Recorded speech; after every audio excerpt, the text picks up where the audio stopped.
Tulis ni pelajar. Yang pertama, ayat 9, qul a innakum latakfurun billadzi khalaqal arda fi yawmain. Allah Taala perintahkan, Nabi tanya kafir, "Hei puak kafir, adakah kamu nak kufur dengan Allah, pencipta langit, pencipta bumi dalam masa 2 hari yang begitu agung ni? Mu kufur?" Tulis ni pelajar. Dalilun, ayat ini menjadi dalil bahawa kewajipan seorang mukmin i'lan, menyatakan kufurnya orang yang kufur. Kita kena nyatakan. Kita kata perbuatan sekian-sekian menjadi kufur dengan burhan, dengan bukti yang nyata. Seperti pergi sembah kepada makhluk-makhluk, kita kata itu kufur perbuatan itu. Syirik terhadap Allah Azza wa Jalla. Pergi minta kepada makhluk-makhluk, pergi doa minta dengan dia, buat permohonan, kita kata ini perbuatan yang salah. Kita pergi minta dengan mak kita, minta makan, apa salahnya? Siapa dia kata boleh jadi salahnya? Pergi minta tolong kawan angkat barang tu kan rumah, buat rumah, mana ada salah? Itu permohonan biasa. Yang salahnya pergi minta dalam perkara yang tidak ada, tidak hak, kecuali macam dalam bab doa. Doa untuk ibadat, kenapa pergi minta dengan makhluk, minta dengan Allah? Jadi ayat ini juga mengatakan bahawa la tajuzu mudahanatul al-kufar. Tidak harus kita bermuka-muka dengan orang kafir. Apa makna bermuka-muka? Tulis. Apa makna mudahanah? Mudahanah makna sukutul insan an maksiatil asi. Kita diam. Kalau tengok orang buat maksiat, kita diam. Biasalah tu. Dunia nak kiamat. Jadi mencari alasan-alasan, tak mau, untuk tidak mau menegur, jangan sama sekali. Maka dalam ayat ini tak boleh mudahanah. Dalam bahasa sekarang ini diguna sebagai mujamalah. Mujamalah tu orang panggil ambil hati, jaga kawan, ataupun almanah, dia panggil sekularisme ni. Ini bahaya sekali. Pokok sekular ni dia kira bebas. Kita peduli apa hak agama ni, hak dunia, tak, dia pisahkan antara hak dunia dengan hak agama. Maka timbullah golongan mudahanah ni, golongan sekular, golongan pluralisme, sama je agama ni nak baik belaka, golongan liberal. Jadi ini bahaya. Macam kita sekarang ni, dulu kita kata satu perbuatan ini haram, kumpulan ini haram. Sebab apa? Sebab dia duk main gosok kubur, dia duk minta dengan benda pelik-pelik ajaran dia. Tapi kerana nak mujamalah, ini dia panggil mudahanah ni, mujamalah, nak jaga hati seseorang yang berminat dengan benda ni, kita pun tukar kona sana sini, nak suruh jadi harus supaya boleh ini semua ni dipanggil mudahanah. Jadi dalam ayat ini Allah Ta'ala ajar, innakum la takfurun. Kalau benda yang salah kita sebut salah, jangan duk mudah-mudah. Maka dalam ayat ini juga Allah Ta'ala sebut kepada kita tentang kejadian langit dalam masa berapa? 2 masa. Kejadian bumi 2 masa. Kejadian di antara keperluan manusia juga 2 masa. Itu hak Allah Azza wa Jalla. Berapa masa yang kita ada, kita kata Allah Ta'ala yang maha mengetahui. Kalau kita duk korek lagi pun tak jumpa jari. Baik, kita pergi kepada yang kedua. Qauluhu ta'ala wa ja'ala fiha rawasiya min fawqiha. Tengok ayat yang sama. Wa ja'ala fiha, ayat 10. Dan Allah menjadikan di bumi itu gunung kanang yang menetapnya tersergam tinggi min fawqiha, di atas dia. Kalau nak kira bukit ni duduk di bumi, tapi kenapa Allah Ta'ala khususkan min fawqiha, atas bumi, di atas dia? Sebab bukit tu tinggi. Ada yang 1 kilometer dia punya tinggi, ada yang lebih lagi. Panjang dia punya, nak naik bukan senang. Maka di sini kata dia ada, ulama kata ada beberapa faedah. beberapa faedah kenapa Allah sebut min fauqiha. Bumi dari atas, bukit di atas bumi. Sedangkan bukit itu duduk di bumi. Ada beberapa faedah tanda yang pelajar. Yang pertama, nak mengambil suatu gambaran pemandangan yang indah, yang comel. Kita ni suka kata kalau tengok bukit, oi. Kita tengok gunung Setong, air terjun tu pun comel dah. Bagaimana kalau gunung-gunung yang cantik di negara-negara lain, kan? Comel, menghijau, mari musim salji, suluj, penuh dengan salji. Ui, ya Allah comelnya kita. Macam-macam bukit dah. Dia panggil bukit api. Bukit yang keluar api tu hitam. Bukit macam-macam bentuk warna. Kalau orang pergi Mekah dia dengar cerita pelik, dia kata bukit di Madinah ni merah, bukit Uhud. Sebab apa merah? Sebab darah syuhada. Kita kata la ya akhi, syuhada bukan perang atas bukit, dia perang di celah bukit tu. Dan ni orang sebarkan bukit warna-warni tu panjang. Baik. Yang kedua, faedah yang kedua, zuhur hadir rawasi. Terserlahnya bukit bukau ini untuk nak menyatakan kepada manusia hikmah Allah Azza wa Jalla. Aku buat bukit ni supaya menjadi pengimbang, bumi tak bergoyang. Dua. Apa lagi yang kita kata? Banyak lagi. Yang ketiga, atas bukit itu banyak faedah-faedah. Banyak lagi manfaat-manfaat yang Tuhan buat. Bila mari panas, mari orang duduk tepi bukit, teduh. Pagi sini, panas sini. Dia tempat bagi keadaan. Dan di celah atas bukit pula ada gua. Boleh berehat dalam tu. Waktu mari hujan, mari ribut, mari taufan, kita boleh masuk dalam gua berehat. Pelik. Dalam gua tu pula macam-macam benda ada. Makanan pun ada. Apa dia mari? Madu. Bis. Mari buat rumah di situ.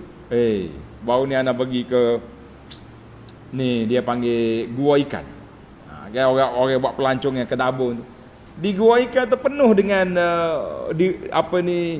ni madu-madu ni duk gatal di bukit. Allahu akbar. Macam-macam pelik. Banyak lagi lah rahsia-rahsia bukit yang kita pergi. Di antara benda pelik lagi yang berlaku di bukit itu, ada sumber airnya di situ. Ada bukit yang terbelah, keluar air terjun. Macam air terjun kita tu. Jadi sumber air, tempat simpanan air di mana? Di atas bukit. Itu tangki air manusia.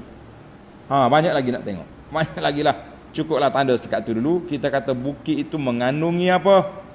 Mengandungi hikmah yang besar. Kenapa Allah sebut ayat ini? Wa ja'ala fiha rawasiya min fawqiha. Ulama tadabbur ni dia ambil min fawqiha saja, setengah jam kita boleh sarah tentang kelebihan bukit. Masya-Allah, tabarakallah. Cukuplah kita kata kita mendaki bukit, kan? Bukit itu satu. Kenapa Allah Taala khususkan min fawqiha? Kita boleh berhenti di sini 1 jam, 2 jam, kita kaji tentang kedudukan, keindahan bukit. Pengkaji bukit, geologi ke apa benda, boleh syarah ayat ini min fawqiha dengan begitu panjang lebar.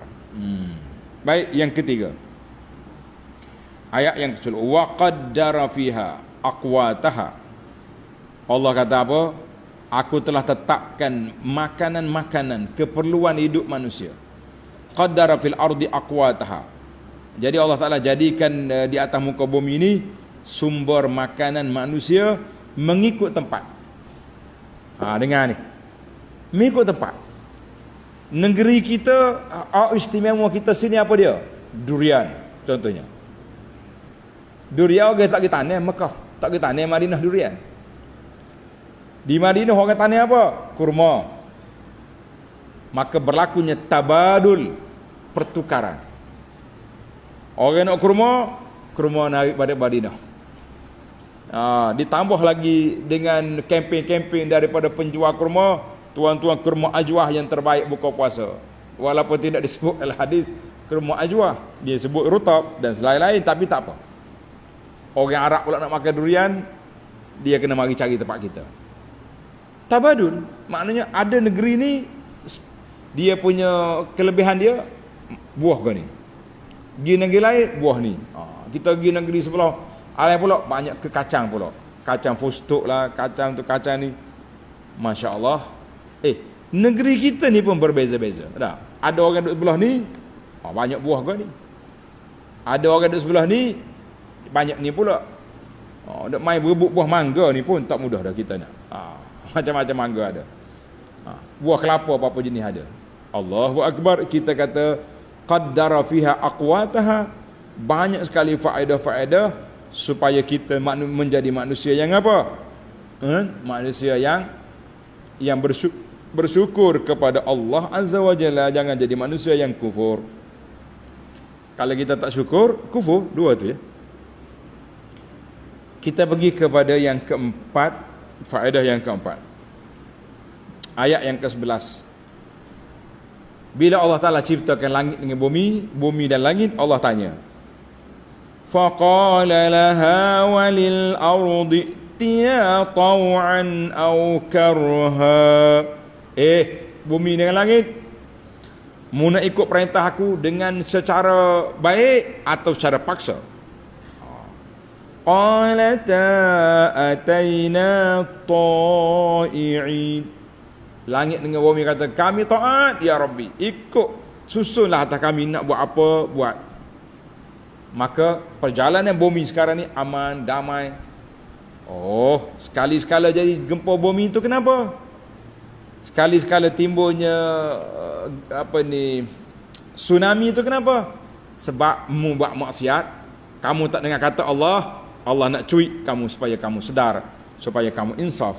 Jadi dalam ayat ini para ulama tadabbur kata anna kulla jamadin, semua benda yang tidak ada akal, makhluk-makhluk ini di hadapan Allah Azza wa Jalla nampak dia tu macam ada akal. Sebab tu bila Tuhan tanya, dia jawab. Kami taat, kami ikut perintah Allah Azza wa Jalla. Ayat ini menjadi isbat at-tawa'iyah wal karahiyah li ghairil aqil. Taat dan engkar bagi benda yang tidak berakal. Mana dia orang tidak berakal pun ada juga. Sebab itulah kita kata walaupun dia tidak berakal tapi dia patuh kepada arahan Allah Azza wa Jalla. Semua benda tu ikut keadaan. Ada terdapat dari riwayat sahabat-sahabat dengar makanan bertasbih. Wahwa yukal, sudah dimakan tu bunyi duk tasbih. Jadi bila tasbih tu mana dia sendiri tu ada kehendak nak mengagungkan Allah Azza wa Jalla. Nabi sallallahu bila tengok bukit Uhud, Nabi cepatkan unta dia. Nabi kata jabalun yuhibbuna wa nuhibbuhu. Bukit ini sayang kepada kita, kita sayang kepada dia. Allahu Akbar. Jadi kalau bukit, kayu, batu, bumi, langit taat kepada Allah Azza wa Jalla, ataina ta'iin, maka bagaimana dengan kamu hai manusia yang memang ada akal, yang memang ada taklif, yang memang ada peraturan ini, kenapa tak mau taat kepada Allah Azza wa Jalla? Biasanya bila sampai bab ni, sebahagian daripada ulama kita, guru-guru kita, dia akan sebut tentang cerita pokok batang tamar yang kering di masjid Nabi yang menangis tu. Ingat cerita? Kan? Satu hari Nabi kita khutbah tinggal pokok tamar ni, pokok batang tamar yang kering menangis. Mana dia ada kehendak, dia tahu, masya-Allah. Baiklah yang terakhir ayat 12. Zalika taqdirul azizil alim. Demikianlah ketentuan Allah yang maha berkuasa, Al-Aziz. Aziz makna gagah perkasa, tak ada siapa boleh mengalahkan dia. Al-Alim, lagi amat mengetahui. Maknanya susun atur dunia ini disusun oleh Allah Ta'ala yang gagah perkasa dan lagi maha mengetahui. Maka kata di para ulama, kita yakinlah kepada Allah sebab dia sifat mengetahui. Semua yang dia buat itu apa? Berhikmah dan tersusun dengan begitu baik. Ni ada orang duk sebar di Facebook, orang ejen-ejen yang duk kempen supaya kita ambil wasiat. Hebah dia panggil. Tak tahulah. Kalau orang buat tuduhan, saya istighfar. Tapi nampak macam tersebar benda tu. Dia kata apa? Tuan-tuan dan puan-puan, jangan percaya 100% kepada faraid. Kalau ikut faraid, awak rugi. Sebab kamu isteri dapat 1/8 je harta. Sedangkan suami kamu tinggal juta-juta duit. Oh, habis kena suruh suami buat hebah, barulah kalau dia mati kamu dapat 1 juta 2 juta. Kita kata bercakap, tengok kiri kanan. Siapa yang mensyariatkan faraid? Allah. Mu baru jumpa dunia sehari dua ni, boleh jadi ejen kumpul duit. Nah, orang lain kumpul duit, dia kumpul bonus. Tapi tiba-tiba bercakap nak kritik undang-undang Allah Azza wa Jalla. Kerana itulah nasihat kita kepada anak-anak muda, jangan terlalu gopoh sangat, kan? Kita nak kritik hukum Allah, jangan. Kalau nak kempen heba, nak kempen cara baik, berhemah, jangan sentuh faraid. Itu hak Allah. Zalika taqdirul azizil alim. Allah Ta'ala yang gagah perkasa, yang maha mengetahui, yang mensyariatkan perkara itu. Jadi di sini ayat ini juga menjadi peringatan kepada kita bahawa kita kena sentiasa takut kepada Allah. Jangan buat maksiat di tempat yang tersembunyi ataupun yang nyata. Kenapa? Sebab maksiat yang kita buat itu diketahui oleh Al-Alim. Allah Ta'ala yang bersifat dengan maha mengetahui, dia tahu semua yang kita buat. Kerana itu para jemaah sekalian, kita jaga diri kita, kita jaga kita, buatlah perkara yang baik, jangan buat perkara yang buruk. Jadi mudah-mudahan nasihat ini boleh berguna untuk kita, menjadi panduan dalam hidup kita ini, insya-Allah. Insya-Allah kita akan sambung lagi ayat 13 dalam siri yang akan datang. Subhanakallahumma wa bihamdika asyhadu an la ilaha illa anta astaghfiruka wa atubu ilaik. Wa sallallahu ala nabiyyina Muhammad wa ala alihi wa sahbihi ajma'in walhamdulillahi rabbil alamin. Wassalamu alaikum warahmatullahi